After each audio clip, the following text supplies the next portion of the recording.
Guess what? You cannot go beyond your emotional state of being. Are you worried right now? Are you sad? Are you overwhelmed? Are you feeling alone? Are you feeling unloved? Are you feeling unappreciated for who you are, who you've been? If you're focused and stuck on all the negativity, it's coming from within you. You may think, oh, but you don't know. I've had all these things throughout my life that's caused me to feel this way. And that's true. But yet you have created the negative emotional state of your being. This is your creation, your manifestation. And until you're willing to go within and start doing the work on the inside, you will stay in this state of being that you find yourself in. And it takes a lot of intention. It takes a lot of work. It's the stuff that most people don't talk about. Most influencers that are out there just say, man, go get in shape or go make a bunch of money. And you know, those things do help, but again, it's on the outside. It's still from the outside, right? There's a lot of people that they can't handle a winter wonderland. Look at this place right now, man. Look at this place. I could not ask for more. This is so incredible. What a gift. And yet some people get so mentally beat up. Oh, I can't stand this weather, as if that's something you can control. But here's the thing. A lot of people, y'all can't stand how you feel. So guess what? You externalize your feelings, you cry out for help in different ways, or you find yourself addicted to all kinds of different things. It doesn't have to just be hardcore drugs and alcohol, right? If you have an addiction to negative emotional states of being, what are you getting? What are you doing for relief? How are you releasing the negative emotional states of being? How do you shift?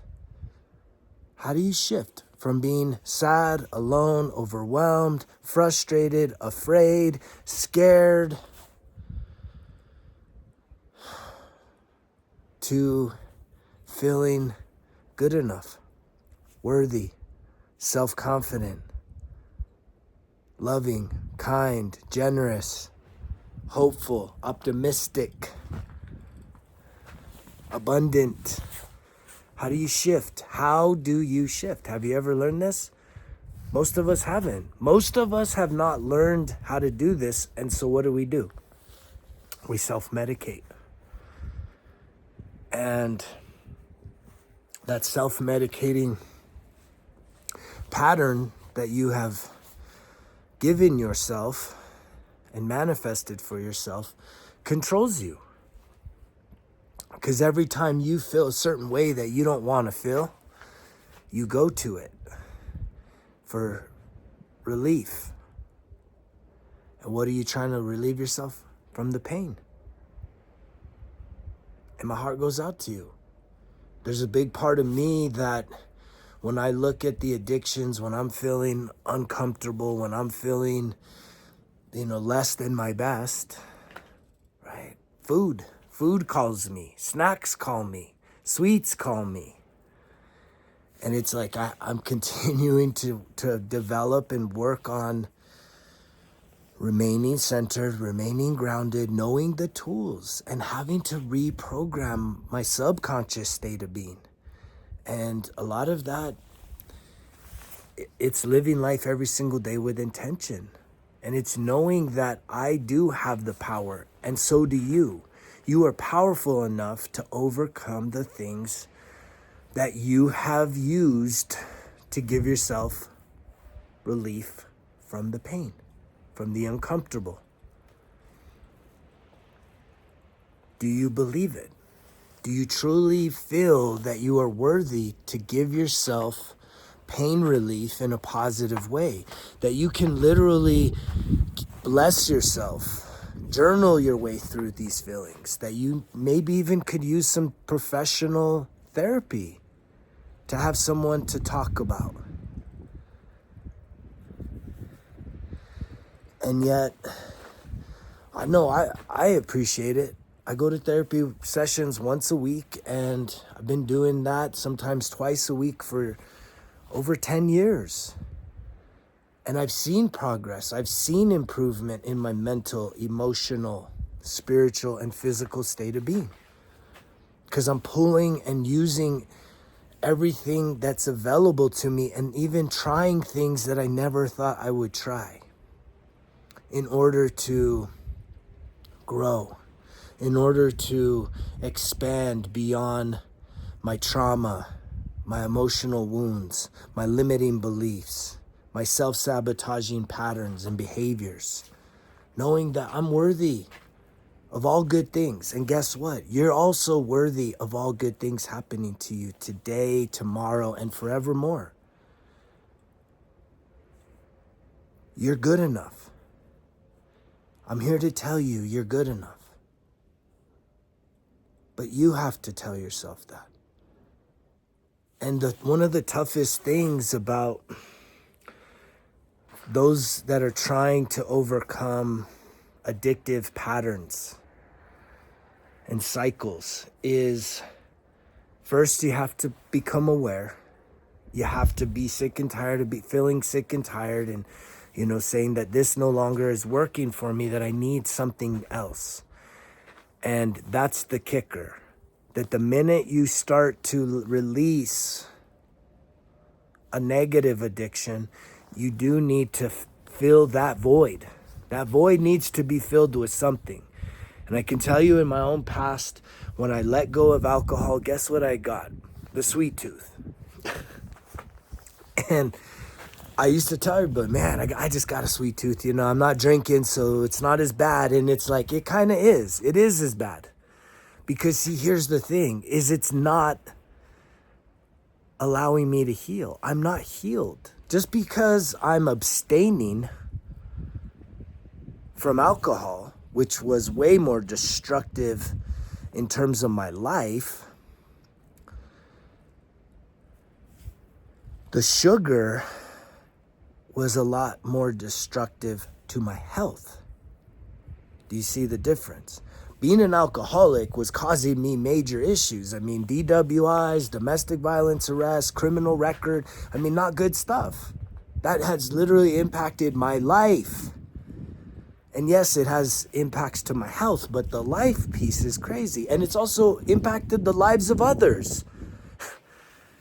But the sugar was definitely a direct impact on my health. And at the root of it all was the fact that I had unhealed emotional trauma. Do you have unhealed emotional trauma? Are you willing to face your unhealed emotional wounds? The trauma that you experienced. And here's the thing, is this stuff usually happens from 0 to 10 years old. This didn't happen last week. Maybe you had a traumatic experience in the last week, month, or year, but I'm telling you, the things that are playing themselves out as a full-grown adult are the things that happen to you 0 to 10 years old. And that's one of the wildest things to realize. And if you're new to the channel here, I welcome you here. Stay tuned. Let me tell you a story of how I really got deeper and deeper and greater understanding on this whole piece, the emotional wounds. Is I had finished up 3 college degrees. I was running a veterans resource center at a local community college here in northern New Mexico. And we had received national recognition. It was an incredible time, but I was really exposed to the 22 a day, the suicide. We even had a veteran that worked with me take his life. And, I was just seeing the impacts of PTSD on a lot of military combat veterans coming through the college. and even seeing the impacts of the dependence. And so it definitely had heightened my awareness in terms of how trauma was impacting the psychology and confidence in some incredible people.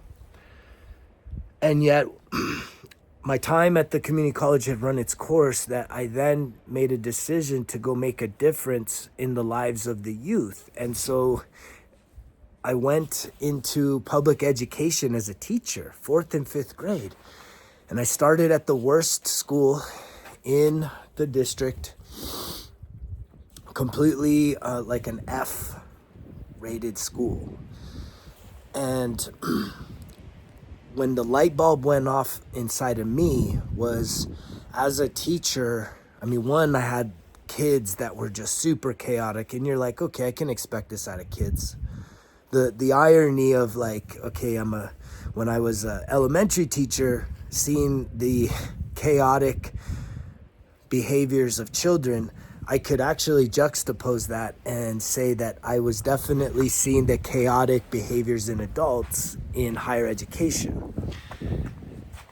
And so I started getting all this training about identifying trauma in children and how to facilitate abuse and trauma in the lives of children. And it was true. I could see the dead energy on my students, these little kids, 9, 10-year-olds.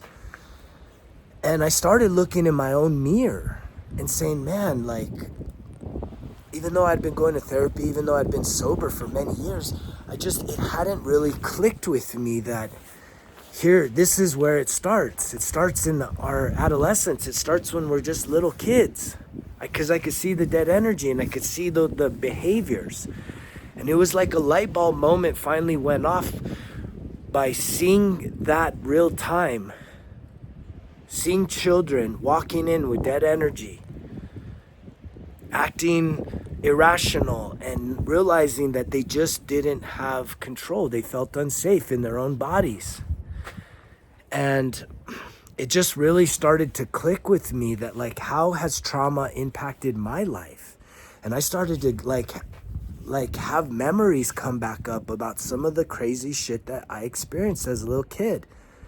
And I'm like, dang. And then I even went to family members to sort of get even more insight to some of the things that had happened to me. And this is not an easy process by any means. It's not easy to face your trauma, because so many of us have lied to ourselves and have been lied to that, oh, don't worry, just time heals. And we bury this stuff inside of us. And anything you experience as a little kid is really scary to go and look at. It can be really scary to look at. And I do highly recommend that you get professional medical help. You can also reach out to someone like me that's been through this, a peer mentor, a guide, a coach, to be able to help you process some of this stuff. But we are our worst enemies, because we've survived these things. And it's like we don't really even understand that it exists. And so as I started to evaluate my life, I'm like, man, I've actually survived a lot more things that I give myself credit for. I sort of kind of wrote a story that my childhood was pretty good, but I was like, no, man, there was some really crazy shit that happened that I had literally forgot. I remember one time I did have a counselor kind of look at me and say, dude, do you see yourself? You're an intimidating guy. Like, I would communicate to the therapist that, I had problems with memory, because he was trying to bring out these old situations, and like some of that stuff felt kind of cloudy to me. And he's like, if you want my opinion, bro, I think that you have literally trained yourself to forget. And so thus because of the painful past that you experienced, you literally programmed yourself to stop retaining memories because of the pain associated with them. And it wasn't until my current therapist started doing this crosstalk between the three parts of who we are, which is you have an inner child, you have an inner adult, and you have a parent. And she started saying, I want the adult to talk to the inner child, and I want the inner child to tell me what they feel about this situation and that. And it was true. I had so much internal conflict. The greatest war within is inside of ourselves. It's the greatest war ain't in Gaza or Ukraine. It's within our own bodies, our own minds, our own soul. And it wasn't until my therapist started doing this crosstalk that it was like, for the first time in my life, I felt whole and complete. I was like, whoa, wait, I'm not at battle with myself. I love myself. There's been a lot of times that I felt like I could never even say that authentically. There's a lot of times I really hated myself. And what I realized is, I hated the fact that I didn't have more self-control or emotional regulation over my state of being. I couldn't trust myself. So I hated myself because a lot of times something would happen and I would be the guy overreacting, trying to protect myself, the inner child, and I would usually cause myself even greater harm in terms of feeling more isolated, feeling more unloved, feeling, like a failure. And if you can relate, or if any of this message resonates with you, I want you to know that you can heal everything that you've experienced in your life. Because here's the trick. You are the author and the editor of your life. And even though we try and delete every single thing that's happened to us, it doesn't go away. We suppress it in the deepest, darkest parts of our soul. And it's still there. And it's not until you're ready to face it that you can then give yourself the freedom to release it and to process these feelings. And I'm telling you that your time is now. It's time to allow ourselves permission to heal and to truly step into this new era of turning health into mental health, emotional health, spiritual health, and physical health, to be the complete version of ourselves. And it's not going to happen if you keep self-medicating. It's not going to happen if you keep pretending like everything's okay when you're fucking miserable inside. You got to stop with that. It's time to get honest with yourself. And I hope it doesn't take you having a rock bottom moment like it did me. Many rock bottom moments. I'm such a stubborn guy. And even to this day, I still catch myself falling back into patterns of, trying to keep myself protected, right? Not wanting to be hurt. And, it's an ongoing process of healing. But I do believe that I can fully heal.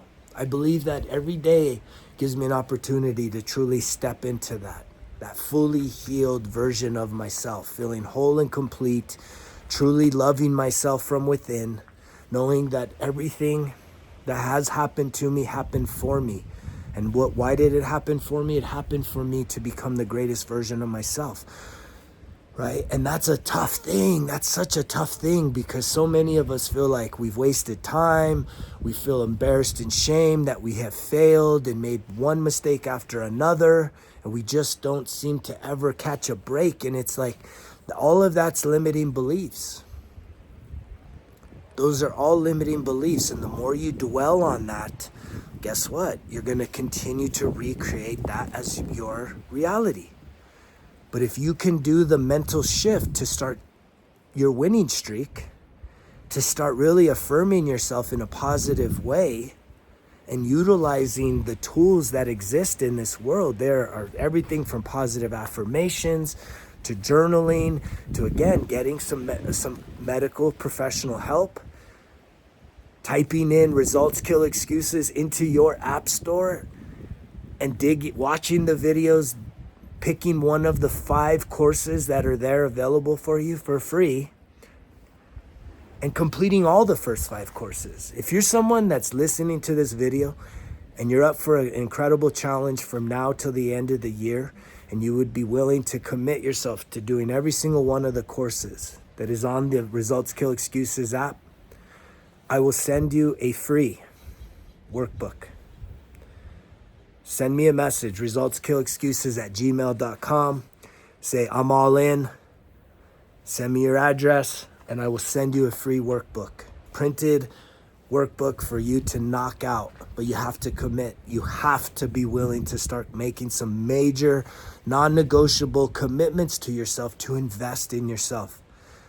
Investing in yourself is by far the greatest investment you will ever make. It's not crypto, it's not gold, it's not stocks, it's not real estate. The greatest investment on this planet with the highest return on that investment is when you start to invest in yourself.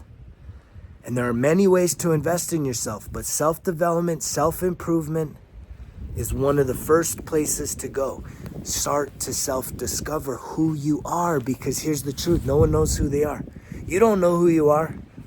I don't know who I am. And when I say that, I mean if you go all in on you, no holds barred, all in, no backing down, who do you become in 6 months, 1 year, 5 years by releasing your vices, healing your emotional wounds,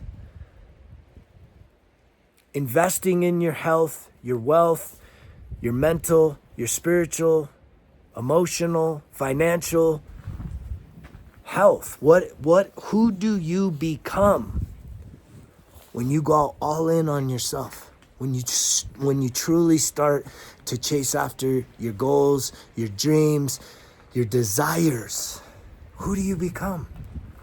That's why we don't know. We don't know if you're going to be the next famous person, influencer, political person that can truly make a positive impact on this world. And that's the most important piece, is we need you to step up and be your best version. Because I truly do believe you have the power to change this world, because you becoming the best version of you makes this world a better place. Because you're going to influence and touch the lives of many, many other people, more than you can ever imagine. But you got to believe it, and you got to be willing to put in the work each and every day. There's really no days off, and that's the most beautiful thing. The greatest gift is life. Did you realize that? You have the greatest gift. It's life. The fact that you woke up. The fact that you're a human being right now, hearing my voice, that is the greatest gift. The second greatest is connection. But start with the connection you have with yourself. Start with the relationship you have with yourself. Because if you struggle having good, healthy, secure relationships with others, that means that you got some work to do on having a solid, safe, secure relationship with yourself. There's some healing work that needs to be done.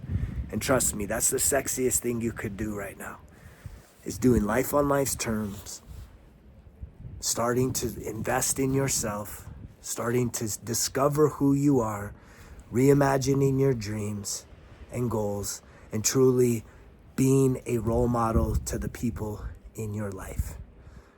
I leave you with that. I love you guys. Take me up on that free workbook challenge if you're willing to go all in. 5 courses, 25 lessons. Reach out to me, resultskillexcuses@gmail.com, because you know the drill.